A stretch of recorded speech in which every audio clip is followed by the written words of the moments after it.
Assalamualaikum warahmatullahi wabarakatuh. Pada hari ini, saya dan kelompok saya akan mempresentasikan mengenai ketiga kebakaran berbasis informatika yang fokusnya ada di IoT, BIM, Data Center, NFPA, deteksi dini, evakuasi, dan pengendalian risiko kebakaran. Sebelum itu, kami akan perkenalkan anggota dari kelompok kami. Yang pertama ada saya sendiri, yaitu Muhammad Rada Kurniawan dengan NIM 2023 1037 0311 331, dan ada anggota kelompok saya yaitu Eno Pena Saptra Kinilo dengan NIM 2023 1037 0311 330. Masuk ke arah pembahasan, jadi di presentasi ini menjawab tiga hal utama. Yang pertama yaitu apakah dua jurnal yang dipakai masih sesuai dengan tema ketiga kebakaran. Yang kedua, apa unsur informatika yang muncul seperti IoT, BIM, data center, dan sensor, dan sistem pemantauan. Dan yang terakhir yaitu apa manfaat penelitian tersebut untuk deteksi dini, evakuasi, dan pengendalian risiko. Slide selanjutnya, dua jurnal yang digunakan. Untuk jurnal pertama, Integrating IoT Technology for Fire Risk Monitoring and Assessment in Residential Building Design, Jurnal Building, terbit tahun 2025, objek penelitian, gedung residensial di Wuhan, China, fokus pada pemantauan kebakaran menggunakan IoT dan BIM. Memiliki studi kasus penerapan sistem pada bangunan nyata.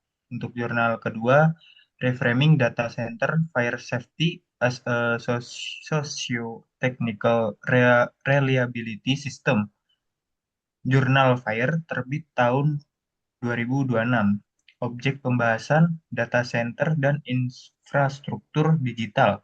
Mengkaji risiko listrik, baterai, downtime, dan kesiapan organisasi membandingkan hasil penelitian dengan standar NFPA 75 dan NFPA 76. Eh, Masuk ke jurnal pertama mengenai masalah dan tujuan penelitian. Jadi masalah yang diangkat pada jurnal pertama yaitu sistem kebakaran konvensional sering bekerja terpisah.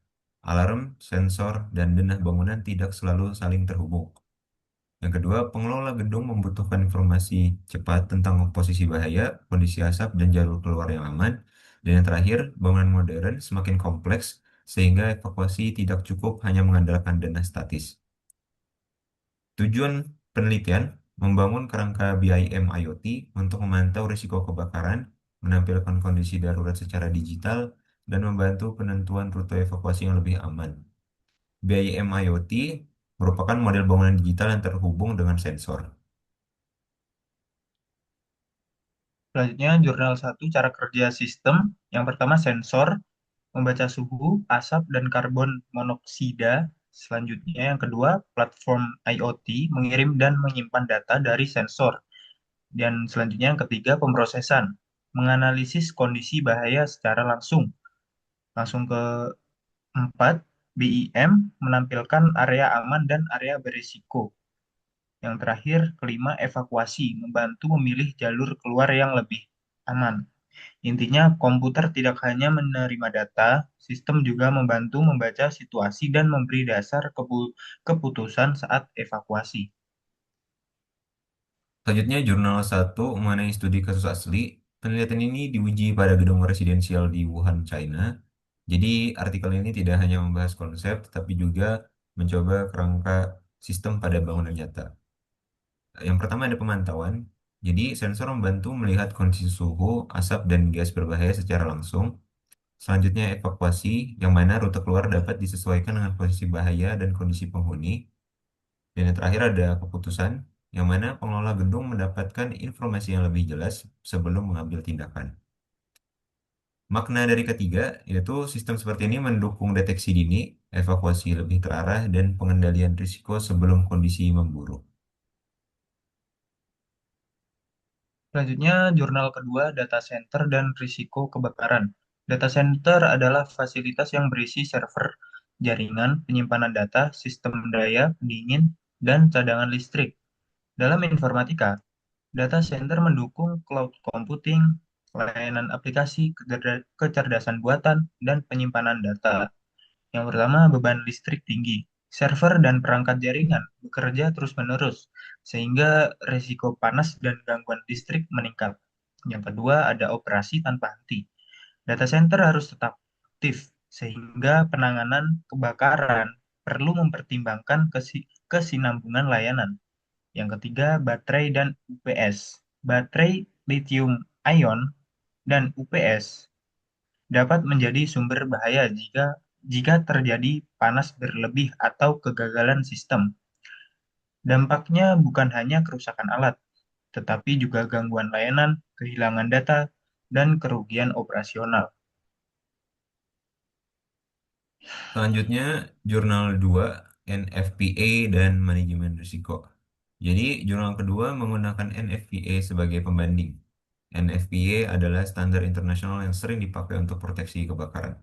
Yang pertama ada NFPA 75, yang mana standar proteksi kebakaran untuk lingkungan peralatan teknologi informasi, seperti ruang server dan fasilitas pemrosesan data.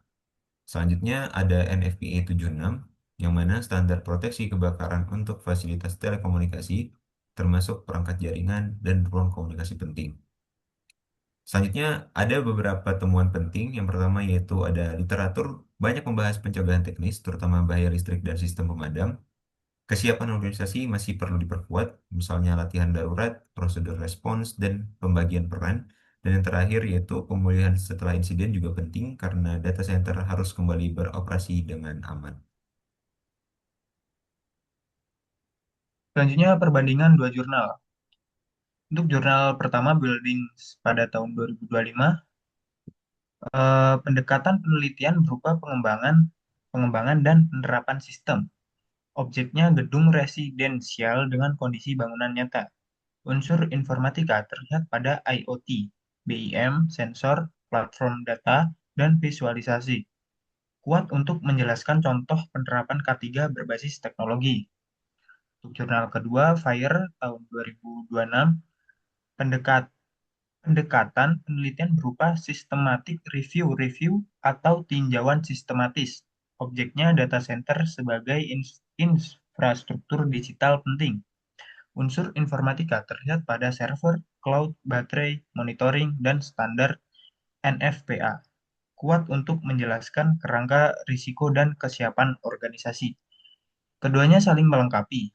Satu menunjukkan penerapan sistem, satu menunjukkan dasar manajemen risiko pada infrastruktur digital. Relevansi untuk informatika dan K3. Hubungan dengan informatika yang pertama yaitu IoT dan sensor untuk membaca kondisi lingkungan. Yang kedua ada pengolahan data langsung dari perangkat lapangan. Yang ketiga visualisasi bangunan dan area berbahaya secara digital. Yang keempat data center sebagai objek penting dalam sistem informasi. Dan yang terakhir yaitu sistem pendukung keputusan untuk kondisi darurat. Hubungan dengan ketiga kebakaran itu ada apa saja?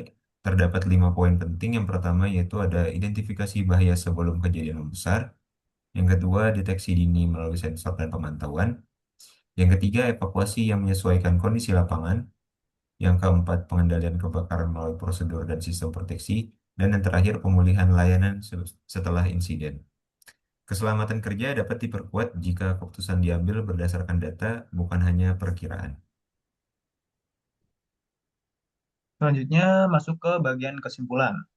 Jurnal Buildings pada tahun 2025 layak dijadikan contoh utama karena memiliki penerapan pada bangunan nyata dan memakai IoT BIM untuk keselamatan kebakaran. Jurnal Fire pada tahun 2026 layak sebagai dasar teori karena membahas data center, risiko listrik, baterai, pemulihan layanan, dan standar NFPA. Dari dua jurnal tersebut, teknologi informatika terbukti dapat mendukung K3 melalui pemantauan, analisis data, visualisasi, dan keputusan evakuasi. Untuk tugas ini, kedua jurnal bisa dipakai bersama karena membahas kebakaran dari sisi implementasi sistem dan manajemen risiko infrastruktur digital. Eh, Referensi singkat ini adalah 2 jurnal yang kami gunakan sebagai tolak ukur dalam pembuatan presentasi. Terima kasih. Kami dari kelompok eh, K3 berterima kasih telah mendengarkan presentasi kami. Wassalamualaikum warahmatullahi wabarakatuh.